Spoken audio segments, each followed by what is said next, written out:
20 ans plus tard, je suis arrivé chez ma sœur, dans la maison que je lui avais offerte, mais je l'ai vue dormir sur le paillasson près de la porte.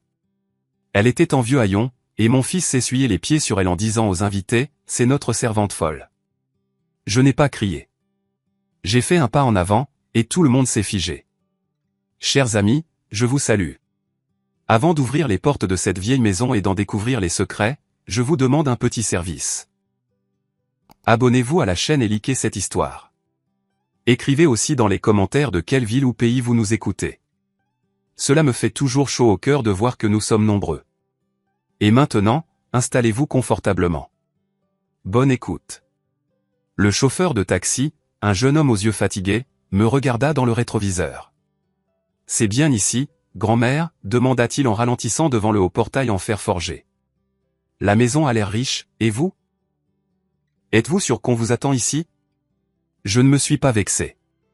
Je portais un simple manteau gris acheté au marché avant mon départ et des bottes usées qui avaient vu le permafrost bien plus souvent que l'asphalte. 20 ans dans le Nord. 20 ans rayés de ma vie pour qu'ici, dans le climat doux du centre du pays, ma famille ne manque de rien. Mon visage était tanné par le vent, ma peau dure comme du parchemin, et il ne restait plus une seule mèche sombre dans mes cheveux, seulement de l'argent massif. Pour ce garçon, je n'étais qu'une vieille dame qui s'était probablement trompée d'adresse. « C'est ici, fiston ? » « C'est bien ici, » ai-je répondu. Ma voix semblait rauque, inhabituelle même pour moi. Après de longs jours de silence sur la route, je payai en ajoutant un pourboire généreux qui fit écarquiller les yeux du garçon, et je sortis sur l'allée de gravier. L'air ici était différent, doux. Ça sentait les feuilles mortes, l'humidité et la fumée. Pour mes poumons habitués à l'oxygène piquant et glacial des villes minières, cet air semblait épais comme de la gelée. Le manoir Véresque. Mon cadeau. Ma rédemption. La maison se dressait au fond du jardin, immense, en bois, avec des cadres de fenêtres sculptés rappelant de la dentelle.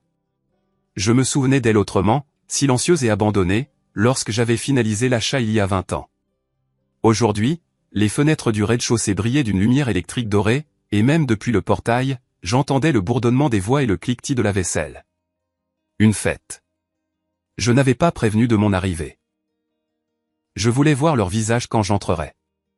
J'imaginais comment ma sœur Eulalia lèverait les bras au ciel, laisserait tomber son tricot et se précipiterait vers moi, pressant sa joue douce contre mon épaule. J'imaginais comment mon fils Gérasime, désormais un homme adulte, m'embrasserait dignement et dirait « Maman, tu es enfin à la maison. Maintenant, tu peux te reposer. » Je marchais sur l'allée, le gravier crissant sous mes pas. Comptant les derniers mètres de mon calvaire, je ne portais qu'un petit sac. Tout ce que j'avais gagné ou de quoi acheter la moitié de cette ville reposait sur des comptes qu'il connaissait, et dans des actifs dont il n'avait pas encore le droit de connaître l'existence. Je ne revenais pas en tant que duchesse de fer, comme m'appelaient mes subordonnés dans les mines, mais simplement en tant que maman, en tant que Clémentine. La porte d'entrée était grande ouverte, laissant entrer la fraîcheur automnale dans la maison chauffée. De l'intérieur s'échappait de la musique, quelque chose à la mode, rythmé, tout à fait inapproprié pour ces vieux murs. Je montais les marches du porche. Mon cœur battait régulièrement, calmement. J'avais appris à contrôler ses battements, là où toute émotion superflue pouvait coûter la vie lors d'un accident dans la mine. Je franchis le seuil. L'entrée était inondée de lumière. D'immenses lustres. Les murs, lambrissés de chêne, étaient couverts de tableaux au cadre lourd. J'en reconnus certains. C'étaient des reliques familiales que j'avais interdit de vendre. Au centre du hall, des gens se pressaient, des hommes en costumes coûteux, des femmes en robes de soirée étincelantes de bijoux. Ça sentait les parfums chers, la viande rôtie et l'hypocrisie. Personne ne me remarqua. Je restai dans l'ombre de l'encadrement de la porte. Une petite silhouette grise sur fond de fête brillante. Et puis mon regard tomba vers le bas. À gauche de l'entrée, là où se trouvent habituellement les tapis pour les chaussures, gisait quelque chose d'informe. Un tas de haillons, sales, gris, sentant quelque chose d'aigre. J'ai d'abord pensé que c'était une couche pour chien qu'on avait oublié d'enlever, mais le tas bougea. Dessous le monceau de tissu vétuste apparut une jambe, maigre, recouverte d'une peau pâle, avec un talon sale. Et puis j'ai vu le visage. Il était caché par des cheveux gris emmêlés, mais je reconnus le profil. Ce nez aquilin, ce front haut. Eulalia, Malala, ma petite sœur que j'avais laissée maîtresse de ce domaine. Elle était allongée à même le sol, recroquevillée sur le poil dur du paillasson. Elle portait une robe qui semblait avoir été autrefois un rideau, grossièrement recousu et graissé jusqu'à la noirceur. Dans ma poitrine, quelque chose se serra non pas de douleur, mais de froid. Ce même froid qui précède le blizzard, quand tout être vivant se cache, comprenant, la mort arrive. À cet instant, venant du jardin en riant bruyamment, un homme entra. Grand, imposant, un verre de vin à la main. Il portait une veste en velours couleur lit de vin et de hautes bottes en cuir couvertes de boue grasse d'automne. Gérasime, mon fils. Il ne regardait pas où il mettait les pieds, ou plutôt, il regardait, mais ne voyait pas un être humain. Il s'avança droit vers Eulalia. Je m'attendais à ce qu'il l'enjambe, l'aide à se relever, ou crie après les domestiques parce que sa tante était par terre. Au lieu de cela, il posa la semelle de sa botte sale sur son dos, droit sur ses omoplates couvertes de haillons, et frotta son pied avec force, nettoyant les mottes d'argile sur son corps. Eulalia ne tressaillit même pas. Elle émit seulement un petit gémissement, habituel et terrible dans sa soumission. Gérasime, mon Dieu, gloussa une dame avec une coupe de champagne. Tu vas salir le tapis. Gérasime éclata de rire. Le son était velouté, satisfait. Ne faites pas attention, annonça-t-il bruyamment à tout le hall, essuyant sa deuxième botte sur l'épaule de ma sœur. Ce n'est que notre servante folle. Elle adore dormir sur le paillasson, s'imaginant être un chien de garde. Nous la gardons par charité, vous savez ? Charité familiale. Les invités rirent nerveusement, mais docilement. Quelqu'un recula avec dégoût. À ce moment précis, la mère en moi mourut. Cette femme qui avait envoyé des virements pendant 20 ans, qui rêvait de serrer son fils dans ses bras, qui gardait ses dessins d'enfant dans une valise, elle disparut. Sa place fut prise par celle que craignaient les mineurs endurcis au-delà du cercle polaire. La duchesse de fer était de retour. Je n'ai pas crié, je ne me suis pas jeté sur lui les poings en avant. L'hystérie est le lot des faibles. J'ai simplement fait un pas hors de l'ombre, vers la lumière. Calme, mesuré. Le bruit dans la salle commença à s'apaiser. D'abord, ceux qui étaient près des portes se turent. Ils virent non pas juste une vieille femme en manteau bon marché, mais ils virent mon regard. Le regard avec lequel je fixais les éboulements de roches et les chefs d'équipe voleurs. Le silence se répandit dans le hall comme de l'eau glacée. Gérasime, qui me tournait le dos, sentit ce silence. Il se retourna lentement. Sur son visage jouait encore un sourire suffisant, mais dans ses yeux passa une lueur d'incompréhension. Mais ce n'est pas lui qui réagit le premier. Au centre de la salle, un homme aux cheveux gris en uniforme strict tenait un verre de cognac. Ignat Kuzmich, le procureur de la ville, un homme dont j'avais autrefois sauvé la carrière et le seul ici à connaître la vraie moi. Ses yeux s'écarquillèrent. Son visage devint instantanément gris, perdant toute sa rougeur festive. Le verre en cristal glissa de ses doigts et se brisa sur le parquet avec un bruit assourdissant. Des éclaboussures de cognac volèrent sur les pantalons des invités, mais personne ne bougea. Ignat Kuzmich, l'homme que toute la ville craignait, se plia dans une révérence profonde, presque servile. Clémentine Savlievna, chuchota-t-il dans un silence de tombe. On nous a dit que vous étiez décédé. Tous les regards se tournèrent vers moi. Je restai immobile, ne regardant que mon fils. Je vis une convulsion de peur traverser son visage, aussitôt remplacée par autre chose, quelque chose de poisseux et calculateur. Gérasime se redressa. Il ne se jeta pas vers moi. Il ne tomba pas à genoux. Il éclata de rire bruyamment, théâtralement, me pointant du doigt. Vous voyez, cria-t-il en balayant du regard les invités abasourdis. Ma pauvre mère est vraiment revenue, mais regardez-la. Elle regarde à travers nous. Les médecins m'avaient prévenu. Son esprit s'est éteint, tout comme celui de cette servante par terre. Il s'avança vers moi, et dans ses yeux, je lus mon arrêt de mort. N'écoutez pas son délire, lança-t-il aux invités en me saisissant le coude avec une telle force que je sentis le tissu de mon manteau craquer. Elle ne comprend pas où elle est. Ses doigts s'enfonçaient dans mon épaule, mais je ne grimaçais même pas. Une douleur insignifiante. Je regardais droit dans les yeux d'Ignat Kuzmich. Le procureur se tenait là, la bouche entr'ouverte. Son regard faisait la navette entre moi et mon fils. Dans ce regard, je lisais une lutte, le respect du passé luttait contre le mensonge confortable du présent. Il voulait croire Gérasime. C'était plus simple. Croire que la légendaire duchesse de fer avait perdu la tête était plus facile que d'admettre qu'un crime se déroulait dans cette maison. Igna hocha lentement la tête, comme pour se convaincre lui-même, et baissa les yeux. C'était un consentement silencieux. Une trahison commise par politesse. Je vous demande pardon, messieurs. La voix de Gérasime teintait d'une fausse compassion. Drame familial, vous comprenez. La vieillesse n'épargne personne. Il me traîna à travers la salle vers le large escalier menant au 2e étage. Je marchais docilement, sans résister, lui laissant jouer le rôle du fils attentionné guidant sa mère infirme. Mes pieds foulaient les tapis moelleux que j'avais choisis il y a 20 ans, mais cette maison me semblait désormais étrangère, comme un décor de théâtre bon marché. Nous sommes montés, mais Gérasime ne m'a pas conduite dans ma chambre, dont les fenêtres donnaient sur le jardin. Il a bifurqué dans un couloir étroit réservé aux domestiques, tout au fond, vers une porte basse dont la peinture s'écaillait depuis longtemps. Il poussa la porte du pied et me jeta à l'intérieur. Ce n'était pas une chambre, c'était un débarras. Un réduit poussiéreux sans fenêtre, encombré de vieux cartons, de chaises cassées et d'une odeur d'humidité. Dans un coin se trouvait une couchette étroite avec un matelas nu et tacheté.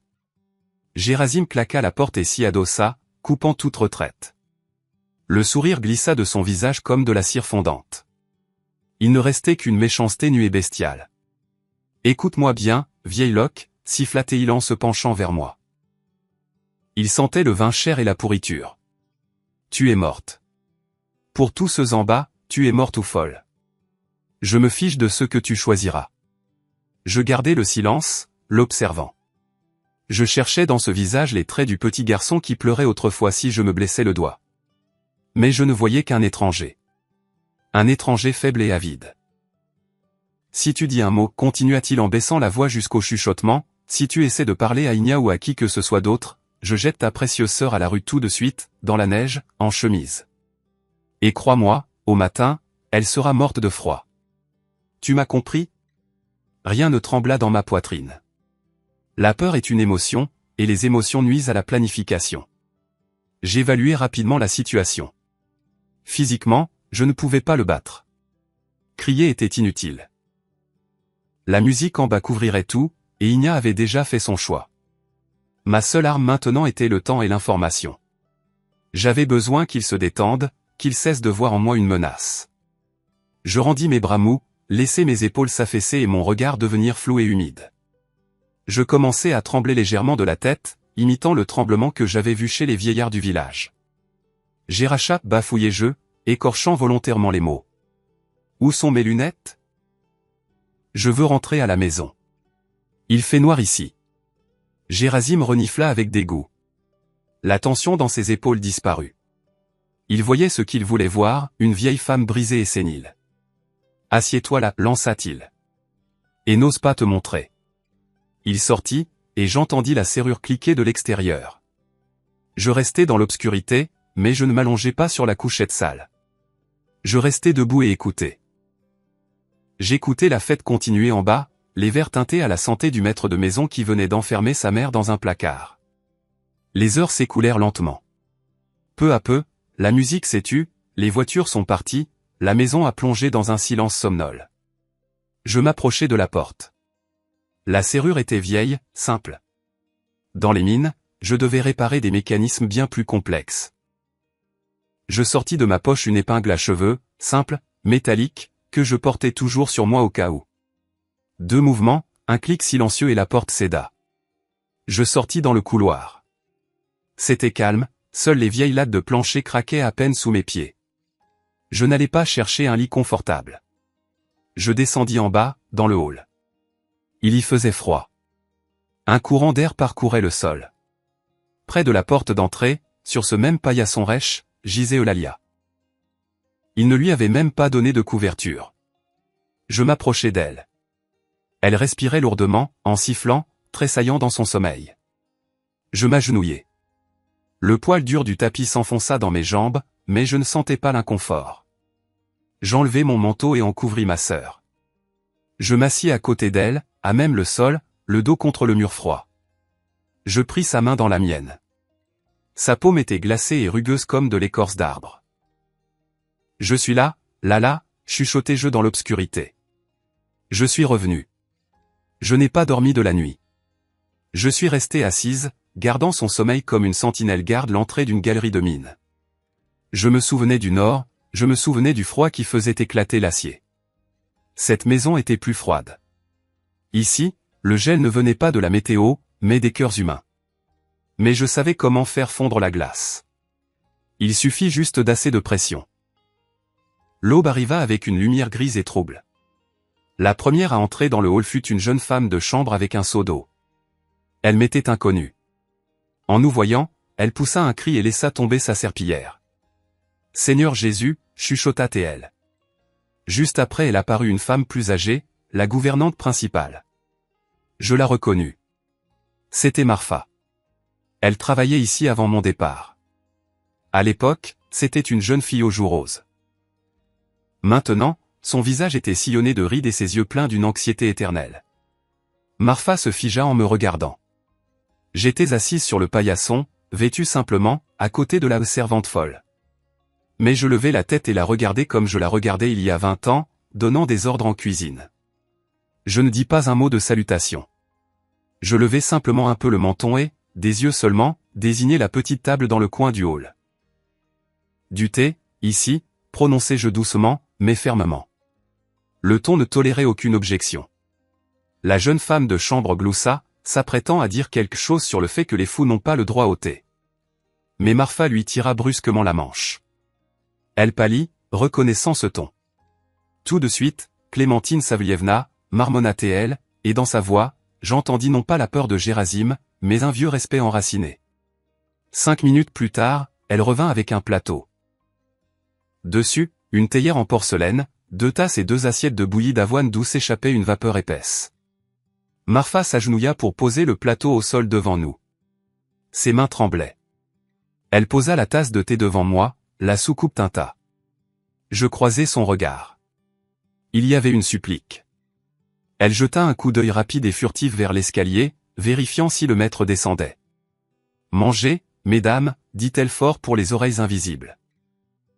La bouillie est fraîche, avec du beurre. » Mais quand elle retira sa main de ma tasse, ses doigts pressèrent un instant mon poignet. Et je sentis qu'un petit morceau de papier avait glissé sous le fond de la tasse. Marfa se leva rapidement et, sans se retourner, se précipita vers la cuisine, entraînant la jeune bonne avec elle. J'attendis que leurs pas s'éloignent. Eulalia commençait à se réveiller, s'étirant sous mon manteau. Je pris la tasse. Dessous se trouvait un bout de feuille de cahier. Je le dépliai. L'écriture était hâtive, tordue. Ne mangez pas la bouillie. Ils y mettent de la poudre. Ça rend l'esprit cotonneux et les jambes ne tiennent plus. Buvez seulement l'eau du robinet. Je levai lentement les yeux vers l'assiette fumante de bouillie. L'odeur appétissante du beurre me semblait maintenant être l'odeur de la mort. Je regardai Eulalia. Elle tendait la main vers l'assiette. Ses yeux étaient troubles, défocalisés. J'écartai sa main doucement mais fermement. Non, Lala, dis-je. Aujourd'hui, nous n'avons pas faim. La guerre avait commencé, et le premier coup de feu avait été tiré en cuisine. Je versai discrètement le contenu des assiettes dans le pot d'un ficus près de la porte. La terre absorba avidement la masse épaisse et empoisonnée. Eulalia regarda cela avec une incompréhension enfantine, mais ne protesta pas. L'habitude d'obéir était plus forte chez elle que la faim. « Maman, c'est quoi ce cirque que tu as organisé ?» La voix de Gerasim tonna depuis l'escalier. Il descendait en boutonnant les boutons de manchette de sa chemise blanche comme neige. Derrière lui flottait sa femme Pélagie. Elle portait une robe de chambre en soie couleur rose fanée, et sur le visage, un masque d'irritation dégoûté. Dormir dans le hall comme un chien, reniflait-elle en nous contournant par un large arc, comme si nous étions contagieuses.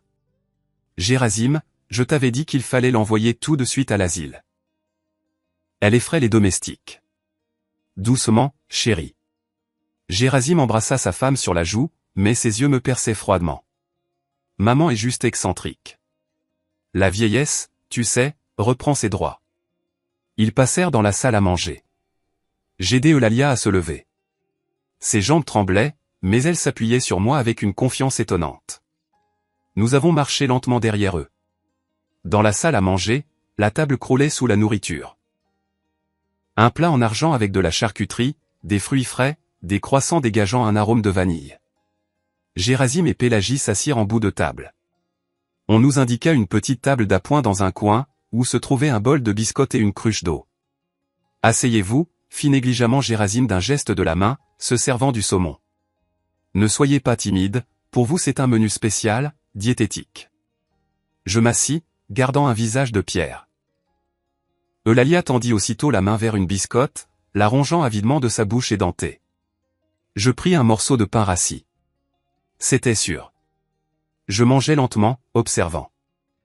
Mon regard était rivé sur ma sœur. Maintenant, à la lumière du jour, je voyais ce que la pénombre de l'entrée avait caché. Ses pupilles étaient dilatées à l'extrême, couvrant presque l'iris.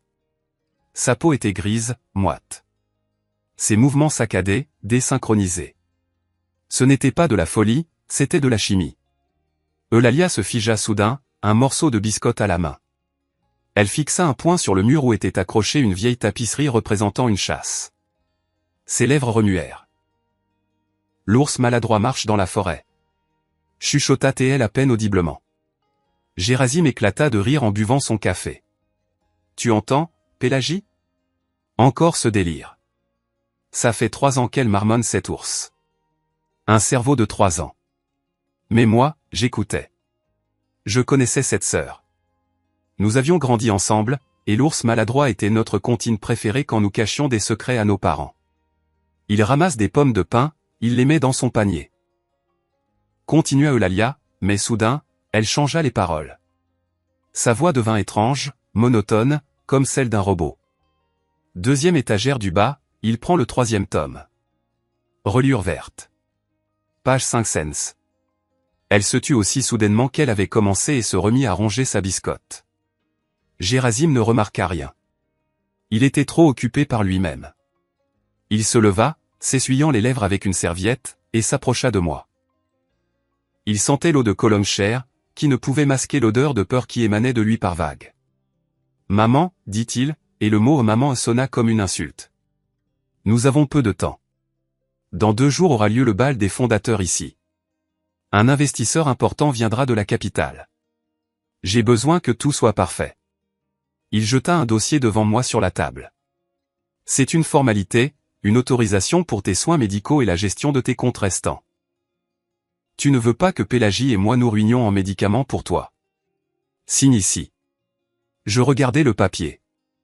Le texte était petit, juridiquement complexe, mais j'en saisis l'essence immédiatement. Ce n'était pas une procuration. C'était un acte de donation totale et inconditionnelle. Gerasim me tendit un stylo plume coûteux. « Allez, ne traîne pas. J'ai des affaires. » Je pris le stylo. Ma main, cette même main qui avait signé des contrats de plusieurs millions pour la fourniture de charbon, commença soudain à trembler traîtreusement. Je fis semblant d'essayer de calmer le tremblement, serrant le stylo de toutes mes forces. Je ne vois pas, marmonnai-je en me penchant sur la feuille. Fais juste une croix, aboya Gerasim, perdant patience. Je levai la plume au-dessus de la ligne de signature, et à ce moment, ma main eut une convulsion. La plume frappa le papier avec force, éclaboussant de l'encre noire. La tache s'étala instantanément, noyant le texte sous une marque grasse et impénétrable. Et puis, comme prise de panique, essayant de tout réparer, je passai ma main sur l'encre, l'étalant sur toute la feuille, transformant le document en bout noir. « Oh » soufflai-je, effrayé. « Pardon, fiston. Mes mains ne m'obéissent pas. » Le visage de Gerasim devint pourpre. Les veines de son cou gonflèrent. « Espèce de vieille vache !» hurla-t-il en me saisissant par les épaules et me secouant. « Tu sais combien coûte ce papier? Tu as tout gâché. » Pélagie bondit, renversant sa chaise. « Gerasim, laisse-la. Elle ne comprend rien. Tu vas la tuer avant le bal, et nous avons besoin qu'elle soit en vie au moins jusqu'à la signature. » Gerasim me rejeta sur la table. Il respirait lourdement, serrant les poings. « Débarrassez ça !» cria-t-il au domestique en montrant le document gâché. « Je vais en imprimer un nouveau, mais si toi, vieille sorcière, tu bouges encore une fois, je t'attacherai les mains et je guiderai ta plume moi-même. » Il sortit de la salle à manger en claquant la porte, faisant teinter le cristal dans le vaisselier. Pélagie courut après lui, ses talons claquant sur le sol. Les domestiques se précipitèrent pour débarrasser la table. J'étais assise, tête baissée, mimant le remords et la peur. Marfa s'approcha pour prendre la feuille gâchée. « Je la jetterai moi-même, dis-je doucement, arrachant la boule de papier mouillé d'encre sous son nez. Je veux réparer. » Marfa me regarda avec pitié, mais ne discuta pas. Quand la salle à manger fut vide, je lissai soigneusement la feuille sur mes genoux. L'encre avait séché, mais le texte était encore lisible sous les taches. Je lus les lignes que Gerasim voulait en cacher sous l'apparence d'un formulaire médical. Donation de biens immobiliers, terrain, numéro cadastral. Transfert de propriété immédiat et irrévocable. Et tout en bas, en petits caractères, une note qui me glaça le sang, le donateur confirme agir en son âme et conscience, et renonce au droit de résidence dans le dit bien immobilier dans les 24 heures suivant la signature. Ce n'était pas juste un vol, c'était une condamnation à mort. Dès que je signerais, Eulalia et moi serions jetés dehors, dans le froid. Légalement, officiellement. Pour toujours. Je pliai soigneusement la feuille et la cachai dans la poche profonde de ma vieille robe. J'avais maintenant une preuve. Mais la preuve de quoi? De son avidité. C'était insuffisant pour le procureur. Je devais savoir pourquoi il était si pressé, pourquoi il voulait la maison maintenant, alors que j'étais revenu avec de l'argent. Je regardais Eulalia. Elle était assise, se balançant d'avant en arrière, et chuchotait à nouveau, 3e tome. Reliure verte. Page 5 cents. La bibliothèque. La réponse était là. J'attendis que le bruit du moteur de la voiture de Gerasim s'estompe au-delà du portail. Il était parti en ville, probablement chez le notaire pour préparer de nouveaux papiers. Pélagie s'était enfermée dans son boudoir, se préparant pour le bal. La maison se tut, plongée dans une somnolence anxieuse et expectative. Marfa, appelai-je doucement quand la gouvernante passa. Surveille Lala, tu en réponds sur ta tête.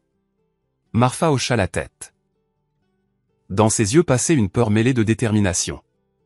Elle emmena ma sœur à la cuisine, loin des regards curieux. Moi, je me dirigeais vers la bibliothèque. Les portes en chêne foncé étaient verrouillées. Gerasim ne prenait pas de risques, sachant que j'aimais les livres. Je regardais autour de moi. Le couloir était vide. Je sortis de mes cheveux cette même épingle qui m'avait déjà servi de clé pour le débarras. Mes mains se souvenaient du mouvement. Dans le village minier, un vieux serrurier, l'oncle Micha, m'avait appris à ouvrir les serrures des entrepôts quand nous perdions les clés dans le blizzard. Sens le métal, Clémentine, disait-il. Il est vivant, il veut s'ouvrir. Il faut juste demander poliment. J'ai demandé. Le clic fut à peine audible, comme le craquement d'une brindille sèche. La porte céda. Je me glissai à l'intérieur et la refermai derrière moi sans la verrouiller. La bibliothèque sentait la poussière et le vieux papier. Les rideaux étaient tirés. La pièce baignait dans la pénombre. J'allumai la lampe de bureau sur la table massive. Le faisceau de lumière arracha à l'obscurité des rangées d'étagères montant jusqu'au plafond. 2e étagère du bas. 3e tome.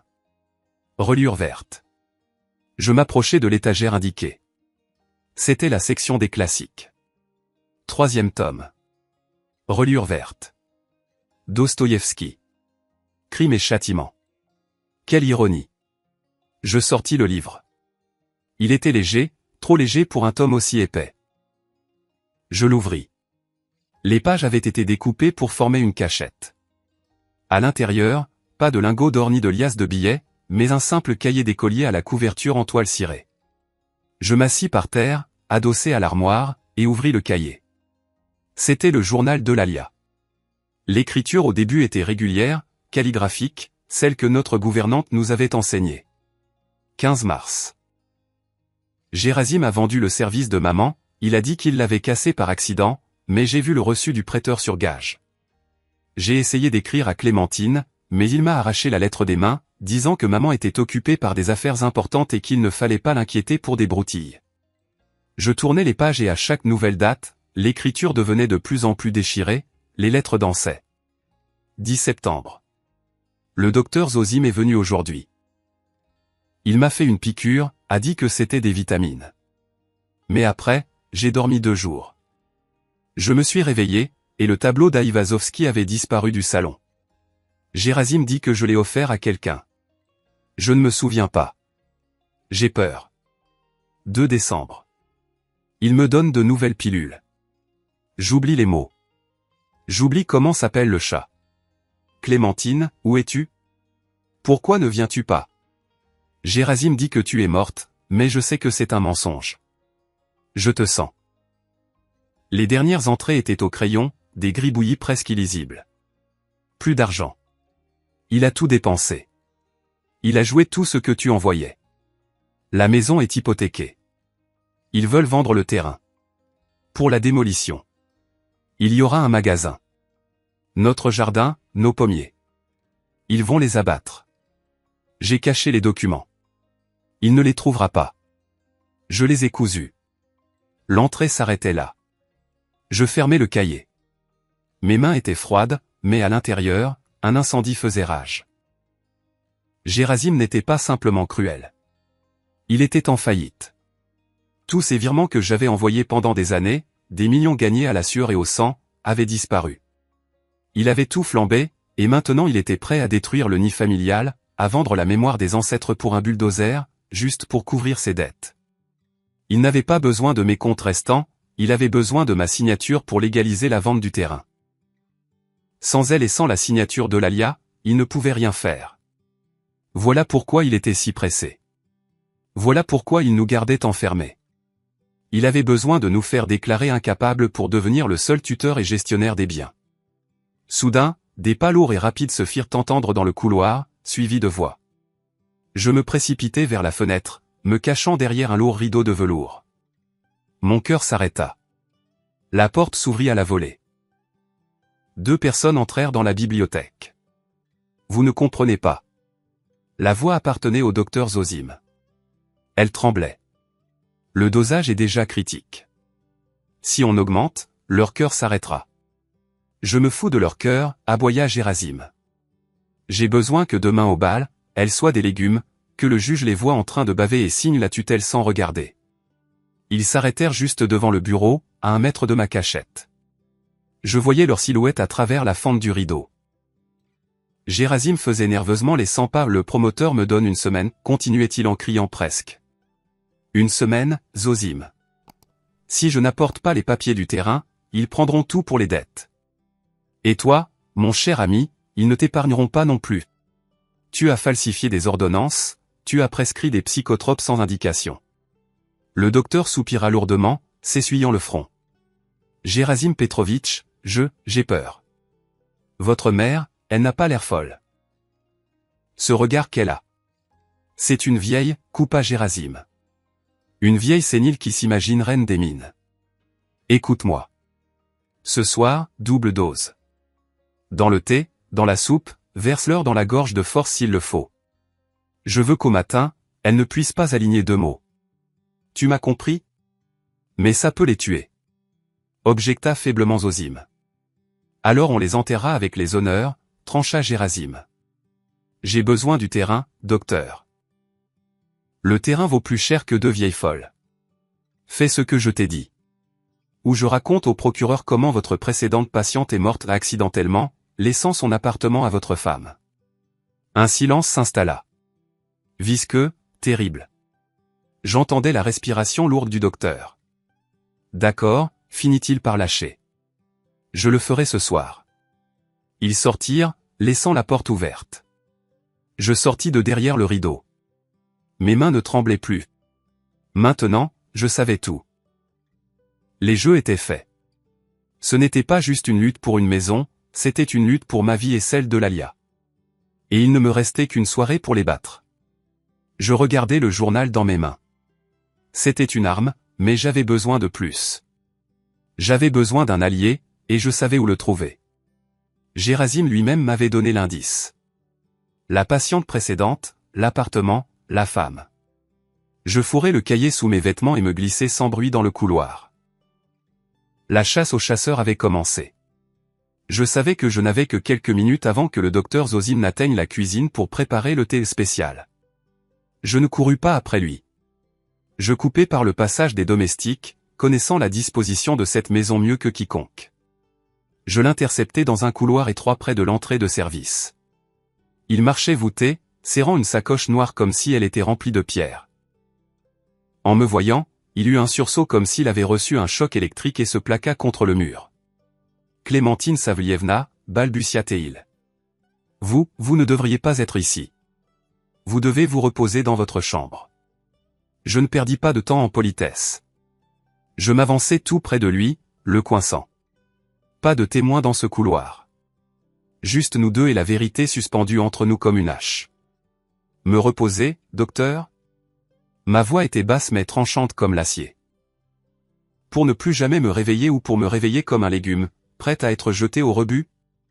Zosim blêmit. Des gouttes de sueur perlèrent sur son front. Je ne comprends pas de quoi vous parlez. C'est pour votre bien. Le traitement. Assez. Je le coupai net.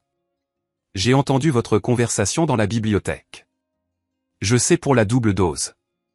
Je sais pour l'appartement de votre défunte patiente que vous avez mis au nom de votre femme.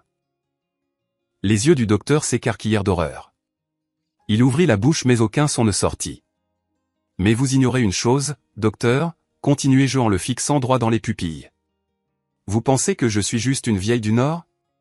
Je détiens le paquet majoritaire des actions du holding qui finance la chambre médicale de la capitale, cette même chambre qui a examiné le dossier de retrait de votre licence il y a 5 ans. Je ne suis pas intervenu alors, mais je me souviens de votre nom sur les listes des personnes peu fiables. C'était du bluff, en partie. J'avais vraiment de l'influence, mais je ne me souvenais pas spécifiquement de son dossier. Cependant, la peur est un grand artiste, elle dessine les détails elle-même. Zosim se mit à trembler. La sacoche tomba de ses mains et frappa le sol avec un bruit sourd. Vous avez le choix, Zosim. Je me penchai vers lui. Vous pouvez exécuter l'ordre de mon fils, nous tuer. Et alors je vous garantis que dans une semaine, vous serez en prison non pas pour erreur médicale, mais pour le meurtre prémédité de 2 personnes. Mes avocats déterreront chaque erreur, chaque certificat falsifié de vos 20 dernières années. Vous serez détruit. Je fis une pause, laissant les mots pénétrer. Où vous m'aidez maintenant, et alors, peut-être que j'oublierai votre nom quand je mettrai de l'ordre dans cette ville. Le docteur déglutit convulsivement. Il ne me regardait pas comme une patiente, mais comme un juge levant le marteau pour la sentence. Que dois-je faire, chuchota-t-il. Échanger les comprimés, ordonnai-je. Donnez-nous des placebos, des vitamines, de la craie, n'importe quoi qui ne tue pas l'esprit. Et dites à Gerasim que la dose a été administrée. Il hocha la tête rapidement, frénétiquement. Je le ferai, je le jure, je le ferai. Et encore. Je le retins par le revers de sa veste. Demain au bal. Quand on vous demandera mon état, vous direz la vérité. Rien que la vérité. Compris? Oui, Clémentine Savlievna. Je le lâchai. Il ramassa sa sacoche et courut presque vers la cuisine, trébuchant sur le sol plat. Je le regardai s'éloigner. Je ne le croyais pas totalement, mais la peur pour sa propre peau est la laisse la plus fiable.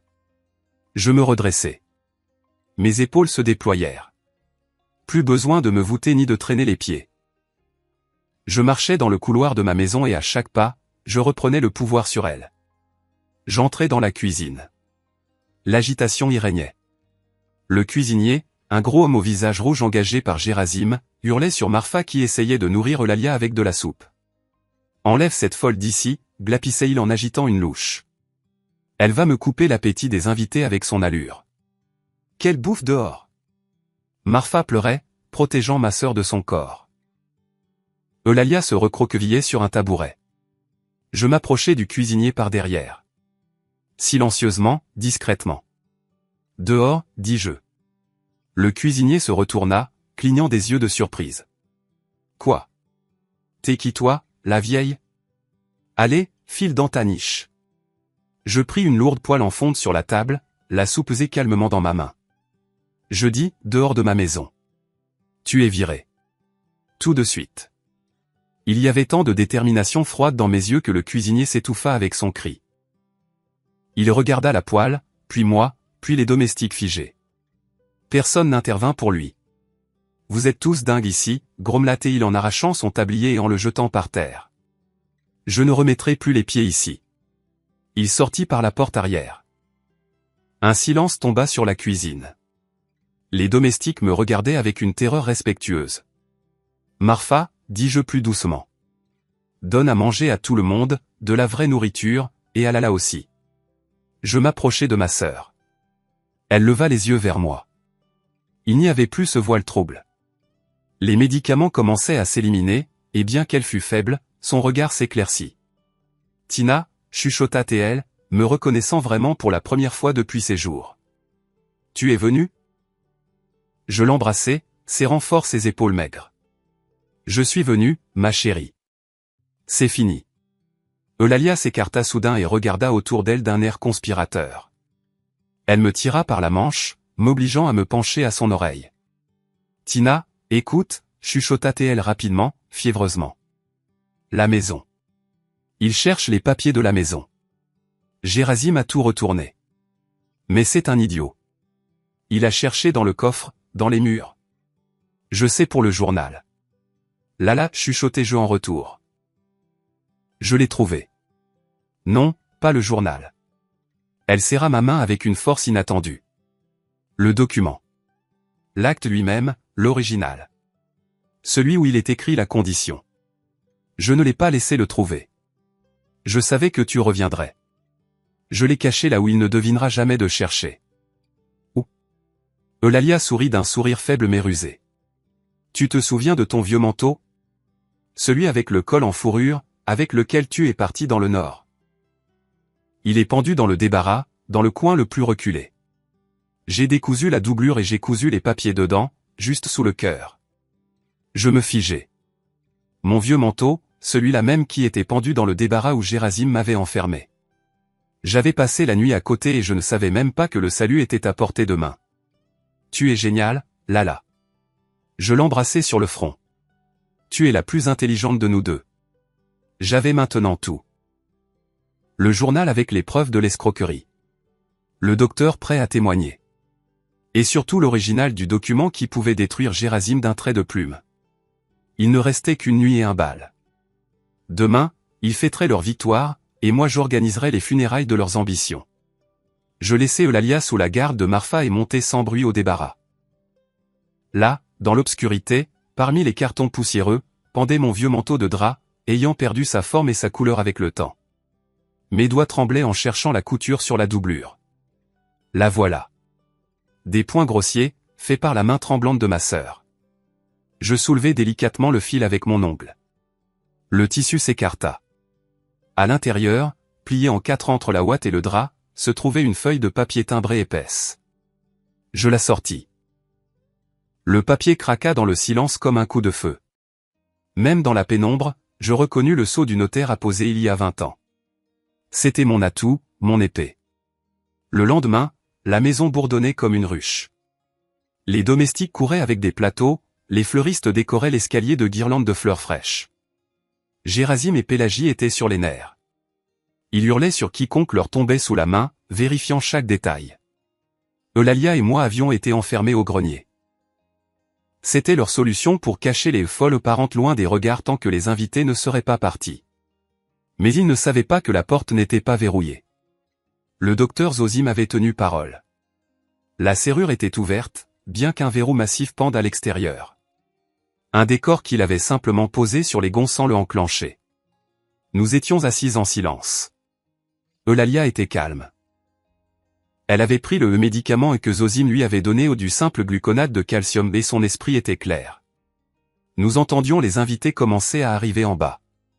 Musique, rire, claquement de talons. C'est l'heure, dis-je quand l'horloge de l'hôtel de ville sonna 7 heures. Je m'approchai de la vieille malle qui se trouvait dans un coin du grenier. Je savais que la garde-robe de maman y était conservée. Je soulevai le lourd couvercle. Une odeur de naphtaline et de lavande me frappa. Je sortis une robe. Velours bordeaux foncé, coupe stricte, col haut. Elle était vieille, mais majestueuse. Je l'enfilai. Elle m'allait parfaitement, comme si elle m'avait attendu toutes ces années. Je peignai mes cheveux gris et les relevai en une coiffure haute, fixée par cette même épingle passe-partout. Et puis je sortis de ma poche une petite boîte en velours que j'avais apportée du Nord. Dedans reposait l'ordre du mérite pour la patrie. Argent lourd sur un ruban moiré. Je l'épinglai sur ma poitrine. J'habillai Eulalia d'une robe beige simple mais propre, trouvée au même endroit. Je lavai son visage, arrangeai ses cheveux. Elle ne ressemblait plus à une vieille folle. Elle ressemblait à une dame effrayée mais digne. « Viens, Lala », je lui tendis la main. « Viens, montrons-leur qui est la maîtresse ici. » Nous sortîmes du grenier et commençâmes à descendre par l'escalier de service menant au hall principal. En bas, le bal battait son plein. L'immense lustre brillait, se reflétant dans les coupes de champagne. Gerasim se tenait sur une scène improvisée près de la cheminée. Il était magnifique en smoking, rayonnant d'assurance et de charme. À côté de lui se tenait le juge, un homme gros au visage rouge, tenant un dossier. Mesdames et messieurs, la voix de Gerasim, amplifiée par le micro, résonnait dans la salle. Merci de partager cette soirée avec nous. Aujourd'hui est un jour spécial. Nous ne célébrons pas seulement l'histoire de notre famille, mais nous regardons vers l'avenir. Malheureusement, ma chère mère et ma tante ne peuvent être parmi nous. Leur santé, hélas, exige un repos complet et l'isolement. La foule hocha la tête avec compassion. Pélagie tamponna ses yeux secs avec un mouchoir. C'est un lourd fardeau, continuait Gerasim en faisant une mine affligée. Voir s'éteindre l'esprit de ses proches. Mais moi, en tant que fils aimant, je suis prêt à assumer la responsabilité de leur bien-être et de la gestion de notre héritage familial. Votre honneur, il se tourna vers le juge. Je vous demande d'attester cet acte de tutelle. Le juge hocha la tête et ouvrit le dossier. Gerasim prit le stylo. Son visage rayonnait de triomphe. Il sentait déjà le goût de la victoire. À cet instant, nous sommes sortis sur le palier supérieur de l'escalier d'honneur. Le bruit de nos pas fut noyé par la musique, mais ma présence fut sentie par les dos. D'abord un invité se retourna, puis un autre. Un murmure parcourut la salle comme une vague. Les musiciens s'embrouillèrent et se turent. Gerasim leva la tête. Le stylo se figea à 1 centimètre du papier. Ses yeux s'arrondirent. Il ne vit pas deux vieilles décrépites en haillons. Il me vit droite comme un i, en velours, une médaille sur la poitrine, et à côté, Eulalia propre et calme. Le silence devint absolu. On n'entendait plus que le tic-tac de l'horloge comtoise. Oh, regardez. Gerasim essaya de rire, mais le rire sortit nerveux, aboyant. Elles se sont échappées de leur chambre. Pauvres femmes. Infirmiers. Où sont les infirmiers? Emmenez-les. Elles peuvent être violentes. Il fit signe à la sécurité qui se tenait près des portes. 2 gaillards s'avancèrent vers l'escalier. Je ne bougeais pas. Je levai simplement la main, paume en avant.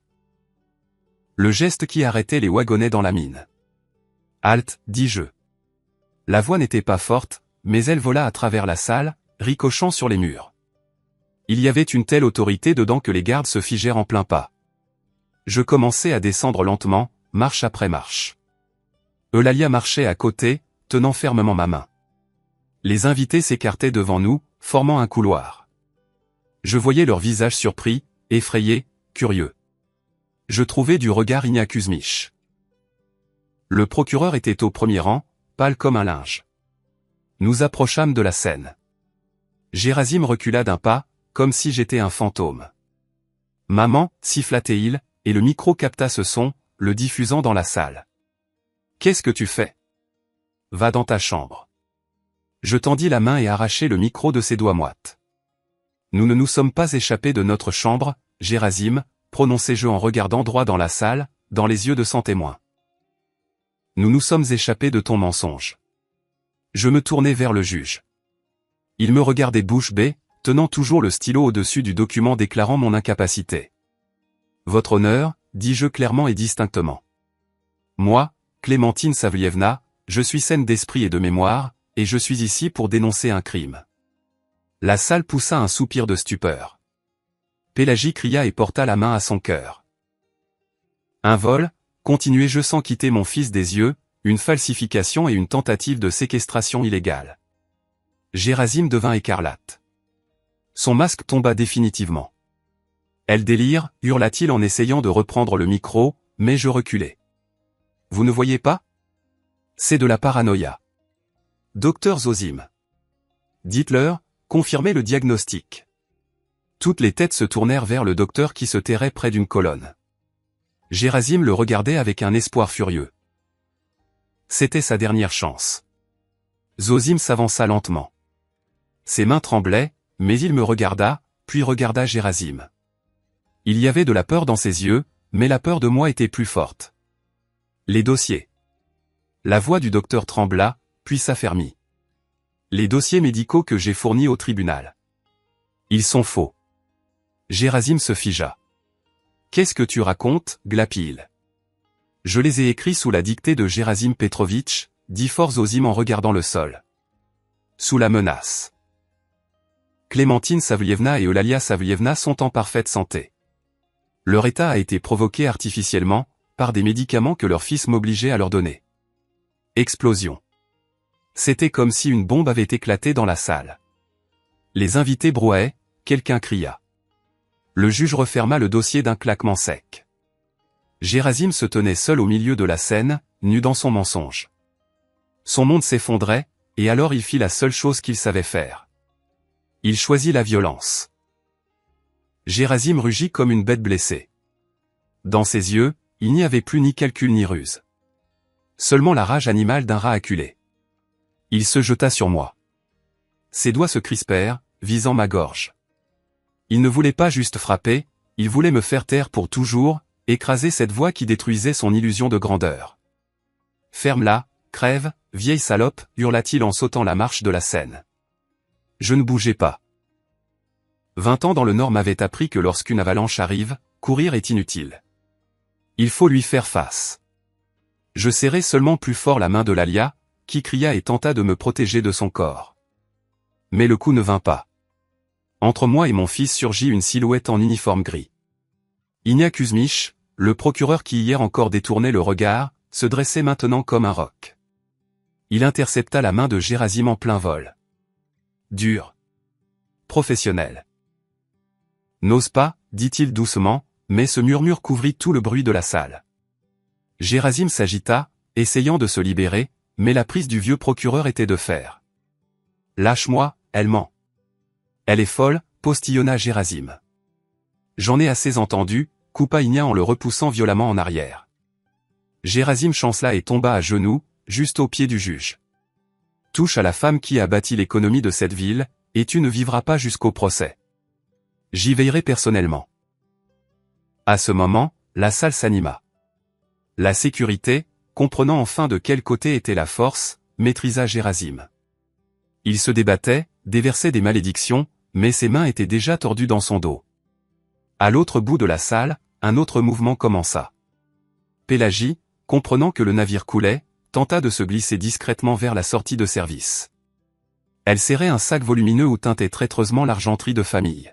« Où allez-vous comme ça, madame ?» Marfa lui barra la route. Derrière elle se tenait, comme un mur, le cuisinier, la femme de chambre et le jardinier. Tout le petit peuple de cette maison, qui avait subi des années d'humiliation, regardait maintenant la maîtresse sans peur. Pélagie recula, laissa tomber le sac. Cuillère et fourchette en argent s'éparpillèrent sur le parquet avec un tintement ressemblant au glas de ses ambitions. Je m'approchai du micro. Un silence de mort régna. Tous me regardaient, la femme en velours et médaille qui venait de survivre à l'attaque de son propre fils sans même décoiffer sa coiffure. « Lâchez-le, dis-je. » Les gardes se regardèrent avec surprise, mais relâchèrent leur étreinte. Gerasim se releva en époussetant ses genoux. Une lueur d'espoir revint dans ses yeux. Il pensa que j'allais céder, que le cœur de mère flancherait. « Maman, » commença-t-il, changeant de ton pour devenir plaintif. « Maman, pardon, je n'étais pas moi-même. Ce sont les nerfs. On va tout arranger. » Je sortis de sous mes vêtements la feuille de papier timbré pliée. Celle de la doublure du manteau. « Tu as raison, fils, dis-je calmement. On va tout arranger tout de suite. » Je dépliai le document et le montrai au juge et au procureur. Ceci est l'acte de donation de la maison et du terrain, établi il y a 20 ans. Ma voix était ferme. Mais vous, Gerasim, n'avez jamais lu les petits caractères. Vous étiez trop occupé à dépenser mon argent. Je m'approchai de lui tout près. Article 578 du Code civil de la Fédération de Russie, prononcez-je en détachant chaque mot. Révocation de donation. Le donateur a le droit d'annuler la donation si le donataire a attenté à sa vie, à la vie d'un membre de sa famille ou a causé au donateur des lésions corporelles. Gerasim devint si pâle qu'il ressemblait à un cadavre. Et aussi, continuai-je, si le traitement par le donataire de la chose donnée, présentant pour le donateur une grande valeur non patrimoniale, crée une menace de sa perte irrévocable. Je balayai la salle de la main, montrant les invités, les murs, le jardin par la fenêtre. Cette maison est la mémoire de mon père. Et tu en as fait un tripot et tu voulais la vendre pour démolition. Tu as affamé ma sœur. Tu as essayé de me faire déclarer folle. Tu as levé la main sur moi devant 100 témoins. Je me tournai vers le notaire, qui était assis dans un coin, recroquevillé. Dressez l'acte d'annulation. Immédiatement. Gerasim s'effondra à genoux pour de bon. Pas théâtralement. D'impuissance. Ses jambes ne le tenaient plus. Maman, ne fais pas ça. Où irai-je? Je n'ai rien. Je le regardais de haut. À l'intérieur de moi, c'était le vide. Ni pitié, ni colère, juste de la fatigue. Tu avais des millions, Gerasim. Tu avais une chance. Tu avais une famille. Tu as tout échangé contre de la poudre aux yeux. Je fis un signe de tête à Inia Kuzmich. Emmenez-les tous les deux. Je porte plainte pour escroquerie, détournement de fonds à grande échelle et tentative de meurtre. Les policiers, appelés par un des invités, entraient déjà dans la salle. Ils saisirent Gerasim par les bras. Il ne résistait pas. Il pendait entre eux comme une poupée de chiffon, me regardant avec des yeux vides et vitreux. Pélagie fut emmenée à sa suite. Elle sanglotait, étalant son mascara sur son visage. Les invités restèrent figés. Ils ne savaient pas comment réagir, applaudir, partir, s'excuser. Un haut fonctionnaire s'approcha de moi, ce même investisseur important pour qui le bal avait été organisé. Il avait l'air embarrassé. Clémentine Savlievna, commença-t-il en tendant la main. Nous ne savions pas. On nous a dit. Permettez-moi de vous exprimer mon admiration. Je ne lui serrai pas la main. Je le regardais simplement, lui et tous les autres. Ceux qui hier riaient de la servante folle sur le tapis, ceux qui buvaient le vin acheté avec l'argent volé à ma famille. Dehors, dis-je doucement. Le fonctionnaire fut interloqué. Pardon? Dehors de ma maison, répétai-je plus fort. C'est fini, le bal est terminé. Personne n'osa discuter. Les invités se dirigèrent vers la sortie, en silence, tête baissée, comme des écoliers réprimandés par le directeur. 10 minutes plus tard, la salle était vide. Il ne restait que moi, Eulalia, Marfa, Inia Kuzmich et le docteur Zosim, assis sur une chaise, le visage dans les mains. Je m'approchai du docteur. Il tressaillit. Je suis prêt à subir ma punition, chuchota-t-il. Tu soigneras les gens, dis-je. Gratuitement, à l'hôpital municipal, dans le service des sans-abri, pendant 5 ans. Si j'apprends que tu as pris ne serait-ce qu'un copec ou refusé quelqu'un, je t'envoie en prison. Zosim leva vers moi des yeux pleins de larmes et hocha la tête. C'était mieux que la prison.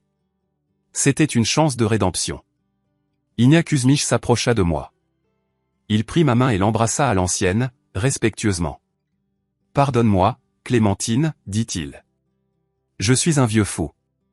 Mon regard s'est voilé. Tu t'es rattrapé, Inia. Je souris faiblement. Merci pour ton aide. Quand tous furent partis, Eulalia et moi restâmes dans l'immense hall vide. Des confettis et des cuillères en argent jonchaient le sol, mais l'air était devenu pur. Je regardais ma sœur. Elle se tenait près de la fenêtre, regardant l'obscurité du jardin. Ils sont partis, Lala, demandai-je. Elle se retourna. Son visage rayonnait d'un sourire calme et doux. Oui, Tina. Tous les démons sont partis. Je m'approchai de la porte et l'ouvris en grand. Le vent froid de la nuit s'engouffra dans la maison, chassant les restes de parfum cher et de peur. Je pris ce paillasson sale sur lequel ma sœur avait dormi, le roulai et le jetai avec force par-dessus le seuil dans l'obscurité. Plus de paillasson, dis-je. Demain, on en achètera un nouveau. Et une nouvelle vie. Une semaine passa. La maison sentait encore la peinture et le bois fraîchement coupé, mais cette odeur m'était plus chère que n'importe quel parfum français. Avec Marfa et le jardinier, nous avions nettoyé chaque recoin. J'avais ordonné de brûler tous les meubles de la chambre de Gérasime et Pélagie dans la cour. Le feu dévora la tête de lit en velours et les baldaquins en soie, emportant avec la fumée le souvenir des années d'humiliation. Maintenant, j'étais assise dans le jardin sur un petit banc. Plongeant mes mains dans la terre meublée froide, je plantais des tulipes. Les bulbes se couchaient dans les trous comme de petites promesses de printemps futur. La terre sous mes ongles me rappelait le nord, mais là-bas elle était une ennemie, ici une mère. Tina, le thé est prêt. Je me retournai. Sur la véranda, enveloppée dans un plaid chaud en laine de mouton, Eulalia était assise. À côté, sur la petite table, fumait un samovar. Elle tenait dans ses mains une fine tasse en porcelaine de ce même service que nous croyions vendu, mais que Marfa, la brave femme, avait caché à la cave il y a 5 ans. Lala ne tremblait plus. Son regard était clair, calme, bien qu'au fond de ses yeux demeurât l'ombre de l'horreur vécue. Mais chaque jour, cette ombre pâlissait. Je secouai mes mains et m'approchai de la véranda. Le soleil, perçant à travers le feuillage jauni des vieux érables, dessinait des motifs bizarres sur le sol. « Comment te sens-tu » demandai-je en m'asseyant dans le rocking chair à côté. « Bien » sourit ma sœur. « Pour la première fois depuis longtemps. C'est juste calme. Tu sais, Tina, je pensais. Elle est vide, n'est-ce pas ?»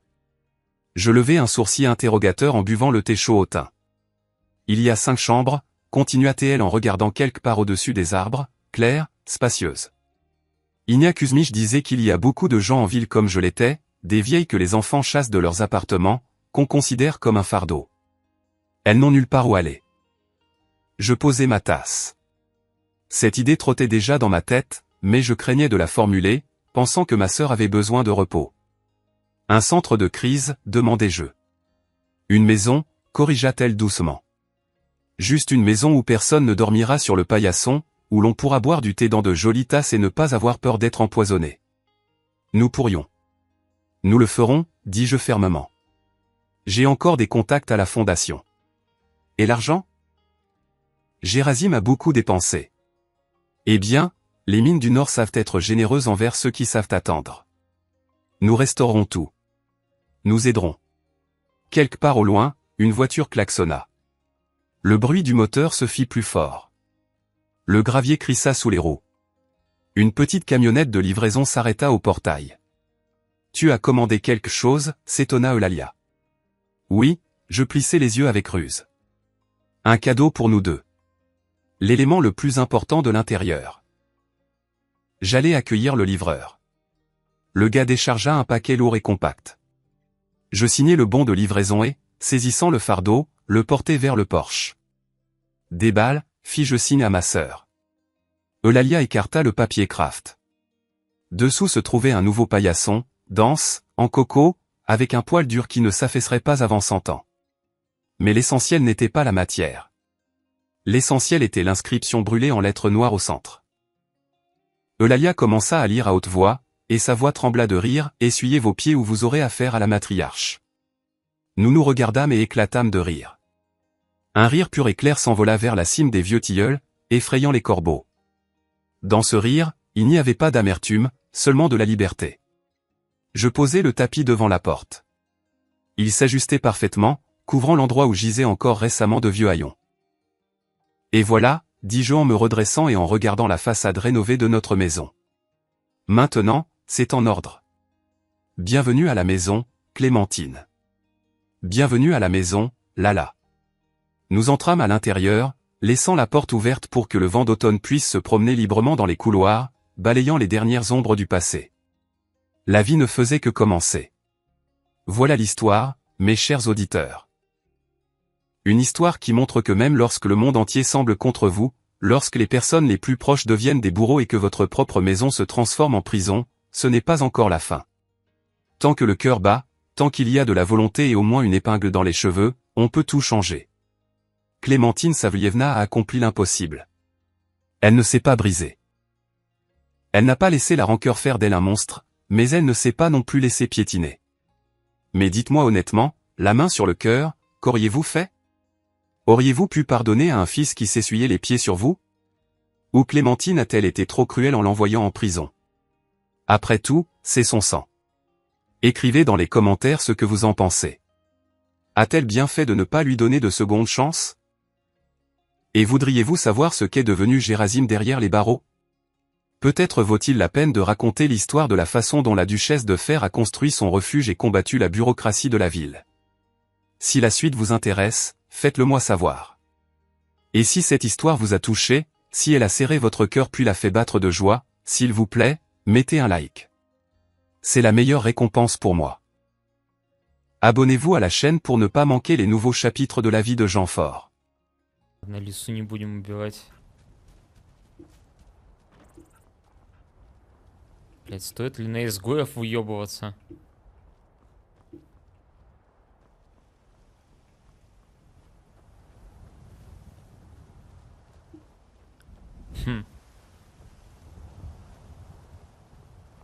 Блять, 25 уровня, как будто не стоит пока. Нахуй, чё они там колдуют, блять? Успокойтесь, нахуй.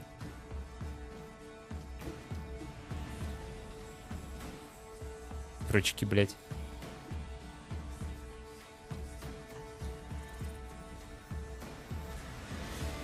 Мы в пизде. Да где тут Рихард, блять?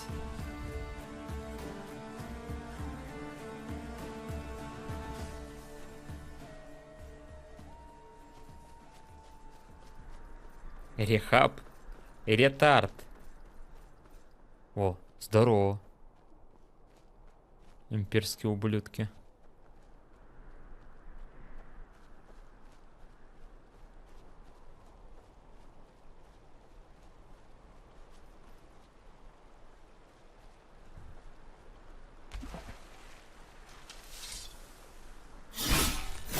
Прикинь, блять. Меня бы Рфаби, этот грязевой краб, бы так бы оттарабанил Ванус.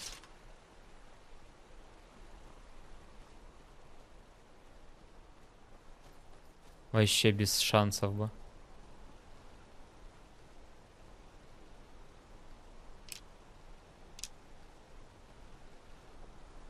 Двемирская стрела. Это если что запретка была. Какая запретка?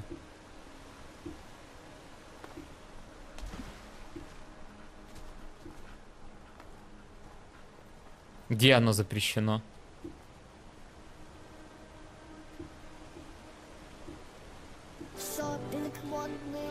Я звезда YouTube. Ага. На канал зайди ко мне. Ага. Лайк поставь и подпишись. Оно классифицируется. Блять. Ну ты...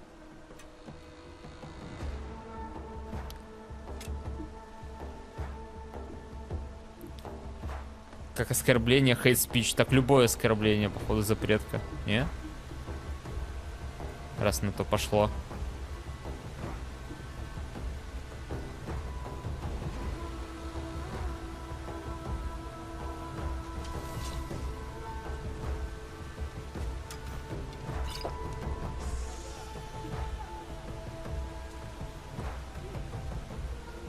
Пиздец.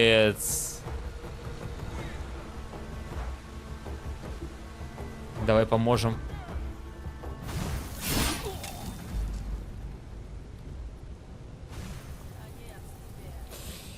Ёбаные маги, нахуй.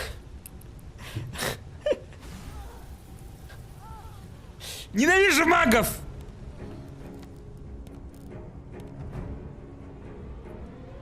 Просто пришел колдун, блядь, убил и меня, и бандитов, на которых я охотился, блядь. Че это вообще за пиздец? Нет, обойти нахуй все. Ни одного зелья на сопротивление не сделал. Но у меня вот 15 резистов, ну 14 пока что. Да не думал, что пока пригодится, блядь. Ладно, от этих убежать можно будет. Там придется обходить. Да не кажется, не поможет. пока что резисты эти.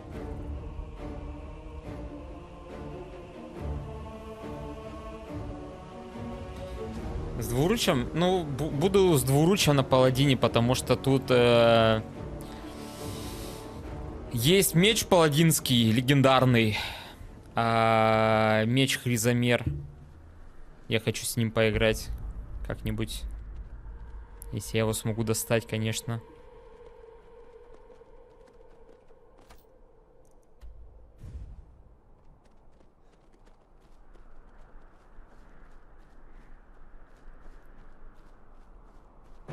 Да иди ты нахуй, Криамак.